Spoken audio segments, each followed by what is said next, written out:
Higher పొజిషన్స్ని చూడొచ్చు, higher ప్యాకేజ్ని చూడొచ్చు అని చెప్తున్నారు. ఇప్పుడున్న ఆడపిల్లలకి అప్పుడే రెస్పాన్సిబిలిటీస్ యాడ్ అవ్వవు, ఓన్లీ జాబ్ ఒక్కటే వాళ్ళ మెయిన్ గోల్గా ఉంటుంది. వాళ్ళకి మీరు ఇచ్చే గైడెన్స్ ఏంటి? ఫ్రెషర్స్కి రిలేటెడ్ చూసుకుంటే కనుక నేనేం సజెస్ట్ చేస్తాను అంటే ప్రతి ఎంఎన్సి కంపెనీలో ఉమెన్ రిలేటెడ్ ఇంటర్న్షిప్స్ ఉన్నాయండి. ఓకే, గర్ల్స్కి సపరేట్గా ఇంటర్న్షిప్స్ ఉన్నాయి. వాళ్ళు బీటెక్ సెకండ్ ఇయర్ థర్డ్ ఇయర్లో ఉన్నప్పుడే ఇంటర్న్షిప్స్ చేయొచ్చు. ఆ ఇంటర్న్షిప్స్ కూడా సపరేట్గా గర్ల్స్కి ఉన్నాయన్నమాట. చాలా ప్రోగ్రామ్స్ ఉన్నాయి, ప్రతి ఎంఎన్సి కంపెనీలోనూ ఉందన్నమాట. సో అట్లాంటివి చూసి గనక మీరు గ్రాప్ చేయగలిగారు అంటే గనక మీకు బ్రైట్ ఫ్యూచర్ ఉంటుంది. అండ్ వాటి స్టైఫండ్స్ కూడా 40,000 50,000 ఇస్తారు. అబోవ్ 50,000 ఉన్నవి కూడా ఉన్నాయి అన్నమాట. సో ఏమవుతుంది అంటే మీరు బీటెక్ చదువుతూనే ఇట్లాంటి ఇంటర్న్షిప్స్ చేసినప్పుడు మీకు ఇండస్ట్రీ ఎక్స్పోజర్ తెలుస్తుంది.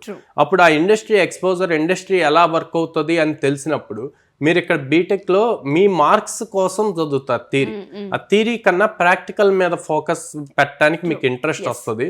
అండ్ మీ ఫ్రెండ్స్ కన్నా కూడా మీరు యూనిక్గా ఉంటారనమాట. అప్పుడు మీకు జాబ్ గ్రాప్ చేయటం ఈజీ అవుతుంది హై ప్యాకేజెస్వి. ఎస్.